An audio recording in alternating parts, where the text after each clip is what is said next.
श्री राम कहने से पहले राम का चरित्र पढ़ो, हैं? सीता राम कहने से पहले सीता मैया का चरित्र पढ़ो।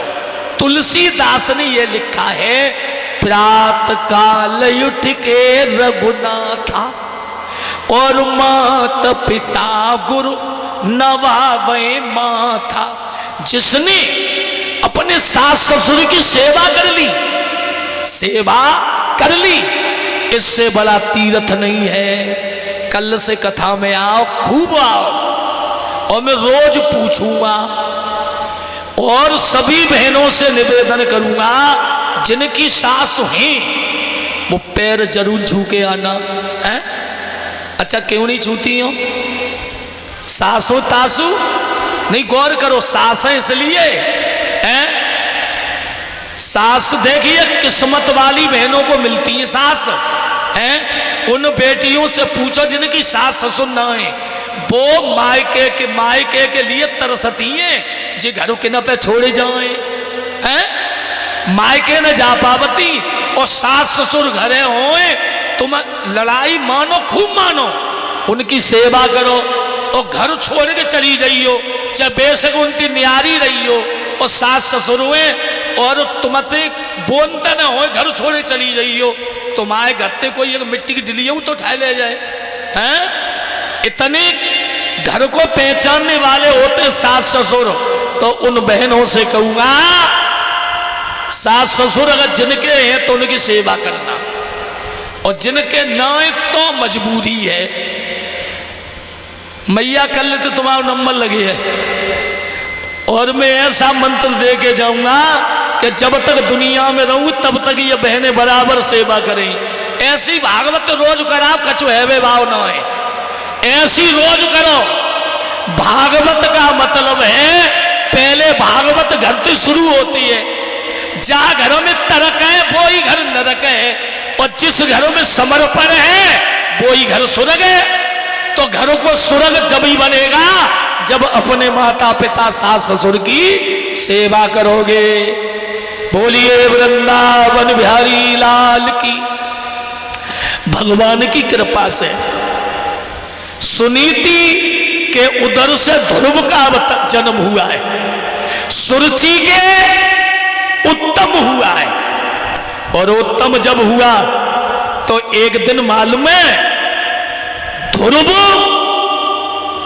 पहुंच गया पिता की गोदी में बैठा है। किसी नौकर ने जाकर के बताया छोटी रानी को, तेरी सौत का बेटा महाराज की गोदी में है। तो सुरुचि ने जाकर के ध्रुव के गाल पर तमाचा दिया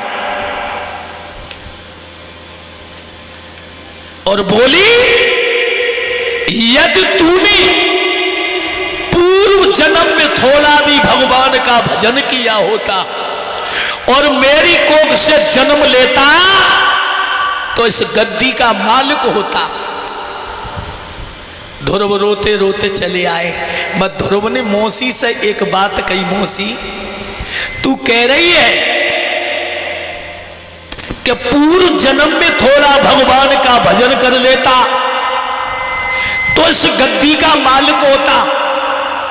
मैया जब मैं परमात्मा का दर्शन कर लूंगा तो परमात्मा से ये गद्दी नहीं मांगूंगा, ये तो बहुत छोटी गद्दी है, और ना तेरी कोख मांगूंगा, ये तो नरक की खान है। जब मुझे असली गोदी मिल जाएगी तो इस गोदी की जरूरत नहीं है। अब कल मंगाइयो, कोई बात नहीं, कल से कल कहने का मतलब है ध्रुव मैया के पास आए। मां ने अपने बेटा ध्रुव को रोते हुए देखा, पूछने लगी, लाला ध्रुव तू रो रहा है? मां की ममता बड़ी विलक्षण होती है, हैं? बड़ी विलक्षण। अरे मां के दिल जैसा दुनिया में कोई दिल नहीं। अरे मां के भक्त जनों माँ की सेवा करो, अपनी माँ को अगर जोर ठुकराओगे तो जीवन में सुख कोरे नहीं पाओगे। माँ का दिल कितना कोमल होता है? बेटा लाख गलती कर दे और माँ फिर भी सब माफ करती जाती है? कितना कोमल दिल है। बेटा किसी की चोरी करके आए, चोरी, और पुलिस पीछे आ रही है और माँ को मालूम है कि जाई ने चोरी करी है, और घर में बेटा को दबकाए लो। पुलिस वालों ने कही कि तुम्हारे बेटा ने चोरी की है, तो क्या कही मालूम है? मेरो लड़का ऐसो है ही ना, मेरे बेटा ने चोरी की नहीं है। माँ, और जो बेटा फिर ये कहता है ना माँ ने मेरे लिए क्या किया, तो मैं तो कहता हूं कि हे परमात्मा, जो माँ का दिल है ना, ये दिल तो बच्चों में दे दे, और बच्चों का दिल जो है वो माँ में दे दे, थोड़ा उल्टा कर दे, तब मालूम पड़ेगा कि माँ का प्यार क्या होता है। इससे बढ़ के कोई से भी कोमल नहीं, और माँ के दिल जैसा दुनिया में कोई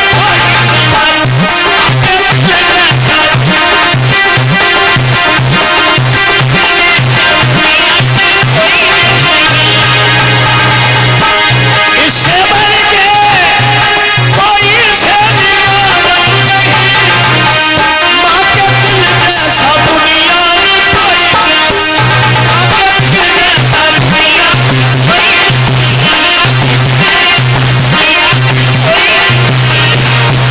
माँ के भक्त चलो, माँ की सेवा करो, अपनी माँ को अगर जोर ठुकराओगे तो जीवन में सुख नहीं पाओगे।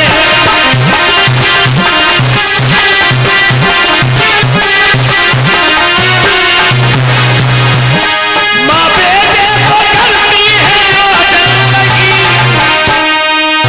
माँ के दिल जैसा दुनिया में कोई दिल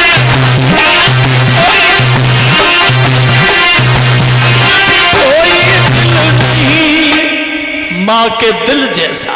बिटिया भांजी घर पे जाओ, धूप बत्ती का पैकेट निकाल लाओ एक, जाओ भैया।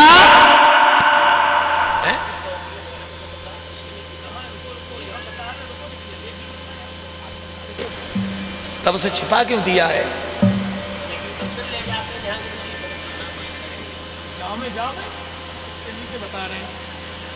देखो आके भैया, आज ध्रुव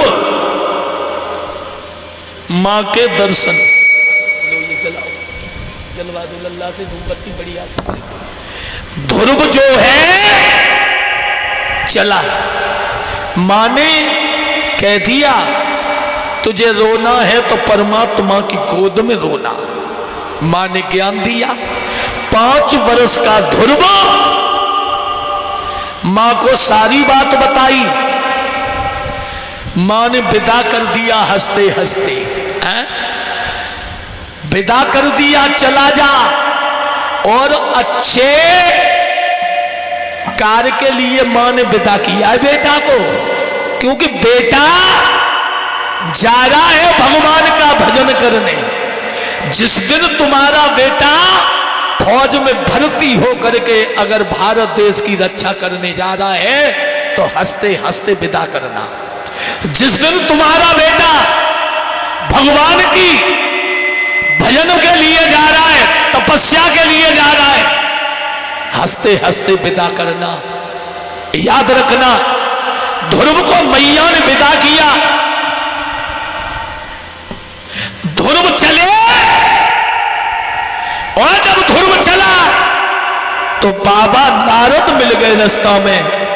नारद ने पूछा बेटा कहां जा रहा है? कहा मैं भगवान का भजन करने जा रहा हूं। तो एक मंत्र दिया है, ओम नमो भगवते वासुदेवाय नमः। जिसका गुरु नहीं होता है, समझ लो उसका बेड़ा पार होने वाला नहीं है। क्योंकि अंधकार से प्रकाश की ओर ले जाने वाला यह सच्चा गुरु होता है। गुरु ने मंत्र दिया, बोले मधुवन में चले जाओ, यमुना के किनारे। और मैंने बताया जो संसार में आकर के जो इंसान दुनिया के मतलब का है वो भगवान के मतलब का नहीं है। और जिस दिन परमात्मा के मतलब के हो जाओगे उस दिन दुनिया वालों के मतलब के नहीं रहोगे। और दुनिया वाले तो हंसी के अलावा कुछ दे ही नहीं। ये संसार जो है दुख दे सकता है पर तुम्हें सुख नहीं दे सकता। कल कोई बहन बेटी मंदिर में पूजा करने लगे, सुबह बढ़िया वस्त्र पहने, तिलक लगाए भगवान का और पूजा करने आए। और पड़ोसन देखे ही 2-4 दिन तो कहा गए बड़ी पुजारी नहीं रही है। ये शब्द जरूर कहेगी। आप दान करना शुरू कर दिया, कहेंगे बड़ो दानी हुई गो है, क्योंकि खुद तो कुछ करना आता नहीं है, दूसरा कर रहा है, उसे करने नहीं दे रहे। ये संसार कभी तुम्हारा भला नहीं हो सकता। जलाओ जाओ जलाओ तुम। तो कहने का मतलब है दुनिया का सहारा क्या लेना जब एक सहारा काफी है। दुनिया वालों के सहारे की जरूरत नहीं है। सहारा लेना है तो परमात्मा का ले लो, तुम्हारा बेड़ा पार हो जाएगा। याद रखना, ध्रुव ने 6 महीना पूजा की, तपस्या की भगवान की। 6 महीना बाद भगवान नारायण आए, ध्रुव को दर्शन दिया है। बोलिए गोविंद भगवान की। और ध्रुव को जब दर्शन दिया, ध्रुव पैरों में गिर गए, बोले प्रभु मौसी मारती रही तुम नहीं बोले। तो कहा ओरे बेटा, अगर मैं उस दिन तुझे बचाने पहुंच जाता तो तू यहां तक मेरे पास नहीं आता।